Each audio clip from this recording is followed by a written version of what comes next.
Hello दोस्तों, नमस्कार। स्वागत है आपका आपके यूट्यूब चैनल एग्ज़ाम 91 पे। तो दोस्तों, कैसे हैं आप लोग? चलिए भाई, उम्मीद कर रहे हैं बहुत ज़बरदस्त तरीके से चल रही होगी आपकी तैयारी। और चलिए, तो इंग्लिश वोकैब, इंग्लिश के रूल्स और इंग्लिश का प्रैक्टिस सेट ये तो आपको मिलने लगा है। हिंदी के वोकैब की भी भाई बहुत डिमांड आ रही है, तो हिंदी का वोकैब भी आपको प्रोवाइड किया जाएगा, जल्दी ही प्रोवाइड किया जाएगा। ठीक है, उसके लिए भी पहले बात ये है ना, ऐसे तो प्रोवाइड नहीं किया जा सकता कि चलो भाई आपने कह दिया ये लो दे दिया, कुछ तो नहीं दे सकते ना। उसके लिए भी कुछ एक क्लास होना चाहिए। हाँ, ये चीज़ आती है उसी तरीके से पेपर में देना चाहिए। तो आज अब आप लोगों की तरफ से मैसेज आए हैं, कमेंट भी आए हैं, और यूट्यूब पे भी आप लोगों ने कमेंट किया है। तो पहले तो हम लोग इसके बारे में देखेंगे कि कहाँ से हम लोग इसके अच्छे तरीके से बना सकते हैं। ठीक है, चलो अब हम लोग जीएस की क्लास देखेंगे। इस जीएस की क्लास में पहला क्वेश्चन क्या लिखा हुआ है, निम्नलिखित में से सिंधु घाटी सभ्यता का कौन सा स्थल सिंधु नदी के तट पर स्थित है? ठीक है, सिंधु नदी के तट पर। तो देखो यहाँ पे क्या क्या लिखा हुआ है, कोट डीजी लिखा हुआ है, मोहनजोदड़ो लिखा हुआ है, रोपड़ लिखा हुआ है, चन्हुदुड़ो लिखा हुआ है। तो यहाँ पे ये जो जगह थी ये रोपड़ था, किसके? सिंधु नदी के किनारे जो स्थल था, सिंधु घाटी सभ्यता का जो स्थल था, ये सिंधु नदी के तट पर स्थित नहीं है, तो वो रोपड़ नहीं है। क्योंकि रोपड़ जो है वो आधुनिक अभी का समय अगर देखा जाए तो वो रूपनगर है, जो कि सिंधु घाटी सभ्यता का ऐतिहासिक स्थल है। ठीक, किसका? सिंधु घाटी सभ्यता का। ये सिंधु नदी के तट पर नहीं है। बाकी ये जो पंजाब जो है सतलज नदी है, ये उसके किनारे पड़ेगा। और यहाँ जो है मिट्टी के बर्तन, तांबे की अंगूठी, कांस्य सैल्यूट्स, टेराकोटा केक, मानव के साथ कुत्तों को दफनाया जाना। ये कल का भी क्वेश्चन था, कल के भी पेपर में ऐसा ही क्वेश्चन एक आया था कि मानव के साथ कुत्तों को दफना दिया जाता था। जब वो इंसान मर जाता था, उसका पालतू जो कुत्ता जानवर होता था उसको दफना देते थे। खैर, पहला मुस्लिम शासक कौन था जिसका साम्राज्य भारत के सुदूर दक्षिण सहित लगभग संपूर्ण भारत में फैला था? तो अलाउद्दीन खिलजी, गयासुद्दीन बलबन, फिरोज शाह तुगलक और जलालुद्दीन खिलजी। तो ऐसा मुस्लिम शासक कौन था जिसका साम्राज्य भारत के सुदूर दक्षिण से लेके पूरे भारत भर में फैला हुआ था? तो ये था पहला मुस्लिम शासक था अलाउद्दीन खिलजी। इसी का साम्राज्य पूरे जो है दक्षिण भारत के साथ साथ पूरे भारत में फैला हुआ था। ये 1301 में राजस्थान के जो है रणथंभौर पर, 1303 में चित्तौड़ पर विजय प्राप्त की थी। और राजस्थान की जो विजय थी पूरी करने के पहले ही अलाउद्दीन क्या था, वो मालवा को भी जीत चुका था, गुजरात उसके अधीन हो चुका था। मालिक कफूर के नेतृत्व में उसने दक्षिण में के जो है तेलंगाना का वारंगल, उसके द्वारा जो है समुद्र, आधुनिक कर्नाटक, मालाबार तथा मदुरै को भी प्राप्त कर लिया था।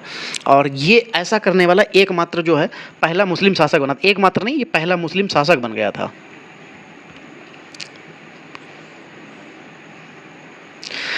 चलो, 1799 की श्रीरंगपट्टनम की जो लड़ाई में अंग्रेजों ने किसे हराया था? 1799 की श्रीरंगपट्टनम की लड़ाई में अंग्रेजों ने किसे हराया था? नजीब जंग, टीपू सुल्तान, सिराजुद्दौला या पेशवा को? तो जो श्रीरंगपट्टनम की जो लड़ाई हुई थी उसमें टीपू सुल्तान को हराया था। किसको हराया था? टीपू सुल्तान को हराया था।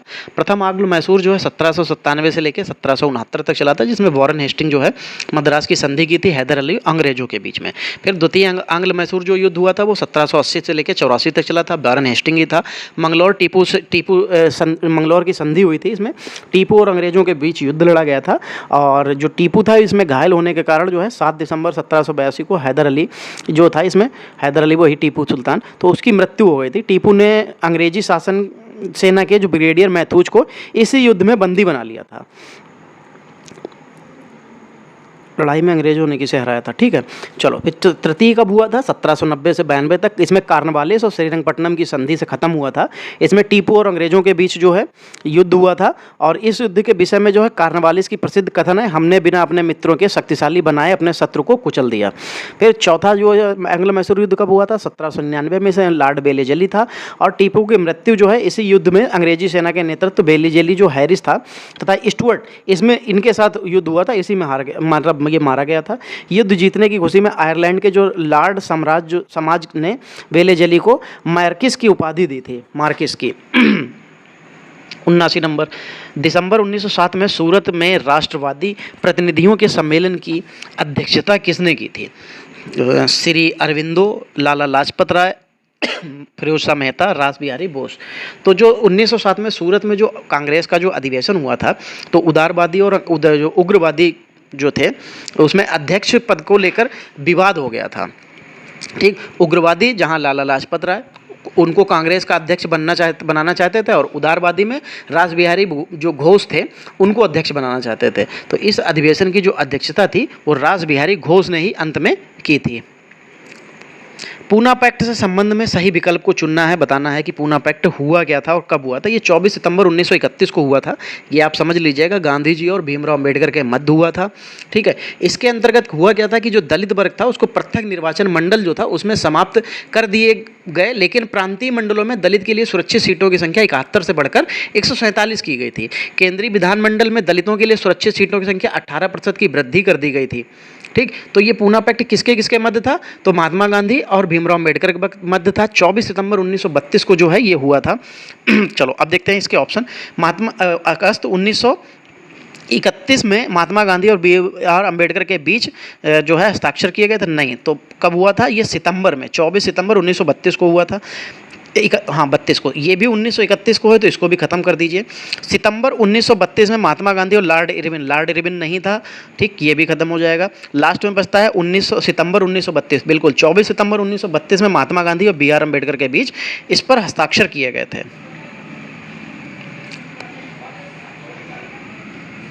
81 नंबर, भारतीय संविधान में विधायिका में अध्यक्ष का पद और उनकी भूमिका संविधान से ली गई है। भारतीय संविधान में विधायिका का अध्यक्ष का पद और उनकी भूमिका संविधान से ली गई। किसके संविधान से ली गई वो ये पूछना चाह रहे हैं।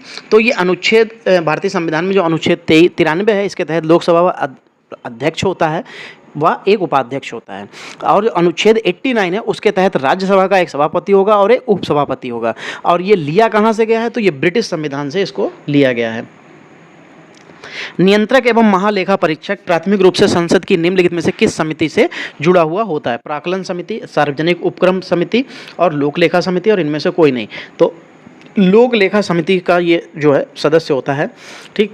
जो अब इसके बारे में मैं आपको कुछ बता देता हूँ। जो नियंत्रक एवं महालेखा परीक्षक होता है वो वित्तीय प्रशासन के क्षेत्र में भारत के संविधान और संसदीय विधि के अनुरक्षण के प्रति उत्तरदायी होता है। महालेखा परीक्षक संसद का एजेंट होता है और उसी के माध्यम से लेखा परीक्षण करता है। नियंत्रक एवं महालेखा परीक्षक संसद की लोक लेखा समिति को से गाइड, मित्र और मार्गदर्शक के रूप में इसको जाना जाता है।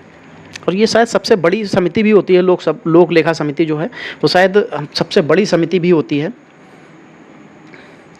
चलो यहाँ पे अगला क्वेश्चन देखेंगे। 83 नंबर क्या लिखा हुआ है, लोकसभा की बैठक आयोजित करने के लिए न्यूनतम कितनी संख्या के सदस्य उपस्थित होने चाहिए? तो इसके लिए लगभग 1/10 यानी कि 1/10वां भाग जो है उपस्थित होना चाहिए। अनुच्छेद 100 के भाग 3 में ऐसा दिया गया है।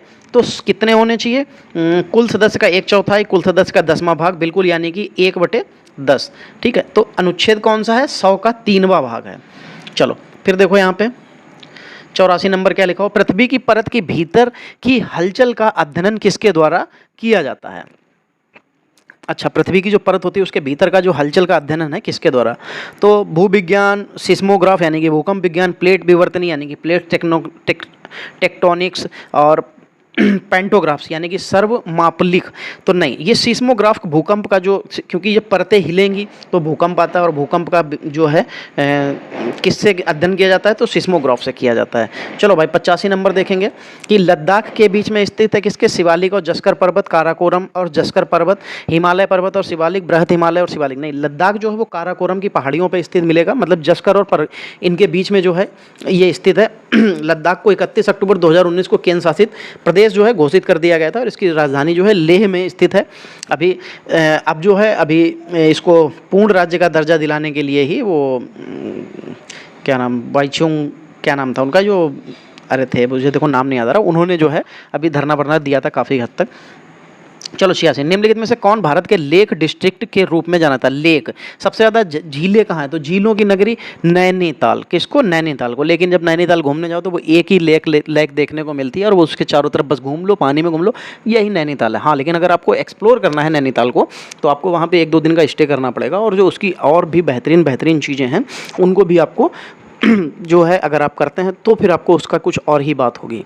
चलिए 87 नंबर देखेंगे, बल आघूर्ण की दिशा क्या होती है? जो बल आघूर्ण होता है उसकी दिशा क्या होती है? प्रयुक्त बल के दिशा के लंबवत, प्रत्येक बल की दिशा के समान में, प्रयुक्त बल की दिशा के विपरीत में, और त्रिज्या के समानांतर। नहीं, देखो जो बल आघूर्ण की दिशा होती है हमेशा वो लंबवत कार्य करती है। किसके? जो प्रयुक्त बल होता है उसकी दिशा के लंबवत। देखो, जब कभी भी याद रखना, जब भी कभी कोई पिंड होगा, उसके बल जो है हम लोग बल लगाकर किसी पिंड को उसकी अक्ष के परितः घुमा सकते हैं। आप कैसे समझेंगे? आप अपनी मेज पे अभी एक पेन रखिए, आप पेन रखिए, उसके एक छोर पे आप उंगली से लगाइए तो वो क्या होगा? पेन घूमेगा। तो यही कहना चाह रहा है कि जब हम बल लगाकर किसी पिंड को उसी की अक्ष के परितः घुमाने की क्रिया जो है वो बल आघूर्ण की क्रिया कहलाती है।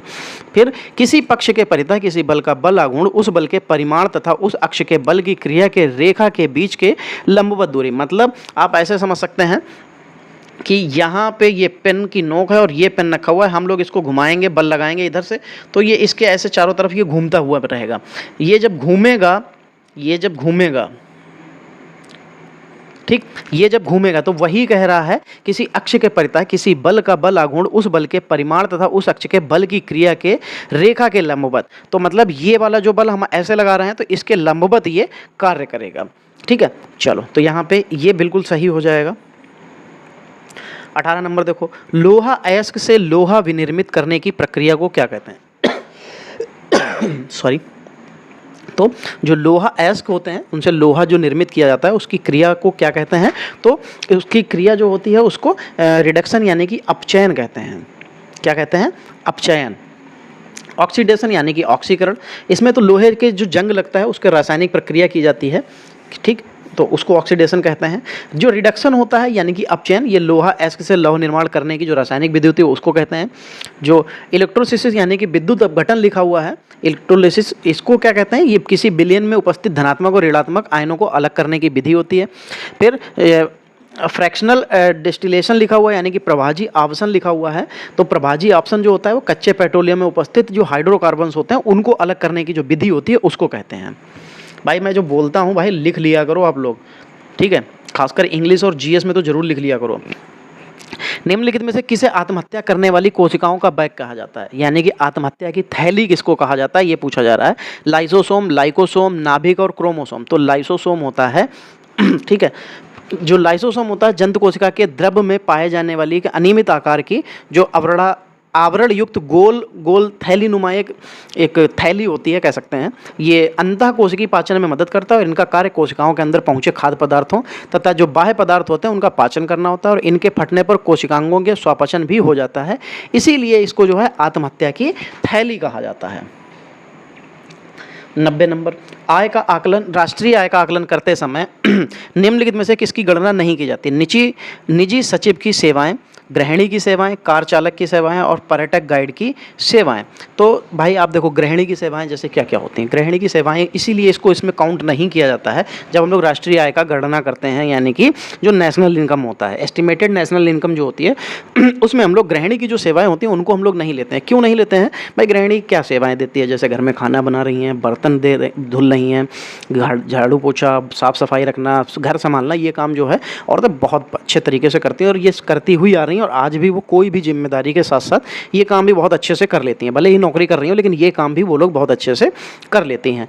तो उनकी ये वाली जो सेवाएं होती हैं गृहिणी की सेवाएं, इसीलिए महिला की सेवाएं नहीं, महिला तो जॉब भी करेगी लेकिन गृहिणी जो होती है वो घर को संभालने का काम करती है और उसकी जो सेवाएं हैं वो नेशनल आय में, इनकम में नहीं जोड़ी जाती हैं। चलो 91 नंबर, मुद्रास्फीति कब होती है? देखो मुद्रास्फीति भाई बहुत अच्छे से समझना। देखो जो मुद्रास्फीति होती है इसमें होता क्या है, वस्तु का तो मूल्य जो है मूल्य बढ़ जाता है लेकिन मुद्रा का जो मूल्य है वो घट जाता है। जैसे ऐसे समझ सकते हैं कि कोई पेन जो है वो 3 रुपए का मिलता था, ठीक, अब उसका क्या हो गया है, मूल्य बढ़ गया है तो अब वो 4 रुपए का हो गया। लेकिन अब वो मूल्य का जो मूल्य उसका जो मुद्रा का जो मूल्य होता है वो घट गया। जैसे अब मुद्रा का मूल्य कैसे पता चलता है घट गया? आप अंदाज़ा लगाइए, जब आप अभी जो लोग पढ़ रहे होंगे उनमें से बहुत से ऐसे बच्चे होंगे जो 90s के पैदाइश होंगी, तो उन्होंने 50 पैसे और 25 पैसे को चलते हुए देखा होगा, उसमें सामान लेते हुए मिलता हुआ देखा होगा। अब वो 50 पैसा बंद हो गया तो क्या हुआ, मुद्रा का मूल्य बढ़ गया। अब 1 रुपये, जैसे आपको 1 रुपये मिलता था तो आप बहुत खुश हो जाते थे। आज के समय में बच्चों को 1 रुपये दीजिए तो वो नहीं लेता है, क्योंकि उसको पता है कि इसमें कुछ नहीं मिल रहा। तो जब उस उतने रुपये में जो चीज़ आपको पहले मिल जाती थी वो अब नहीं मिल रही, तो यानी कि मुद्रा का मूल्य क्या हो गया, अब वो बढ़ गया है। ठीक है, तो इसमें क्या होता है, इसमें मुद्रा का मूल्य बढ़ जाता है। तो देखो पहला ऑप्शन क्या लिखा हुआ, समय के साथ साथ कीमतों में सामान्य वृद्धि होती है। कीमतों के स्तर में समय समय पर कमी होती है, समय के साथ उत्पादन स्तर में निरंतर बढ़त होती है और पैसे के क्रय मूल्य में वृद्धि नहीं। तो पहला ही ऑप्शन फिर मुद्रास्फीति कब होती है, जब समय के साथ साथ कीमतों में सामान्य वृद्धि हो जाती है। सामान्य वृद्धि हो गई। पहले एक ऐसा समय था जब टॉफ़ी 1 रुपए की 4 मिल जाती थी, आज वो समय आ गया जब 1 रुपए की 1 टॉफ़ी मिल रही। तो इसका मतलब क्या हो गया कि इसमें जो है इसकी जो कीमत थी उनमें सामान्य वृद्धि हो गई है। ठीक है, जो समय के साथ क्या हुआ, कीमत की जो सामान्य वृद्धि हो गई है इसमें, इसलिए मुद्रास्फीति का दौर आ जाता है।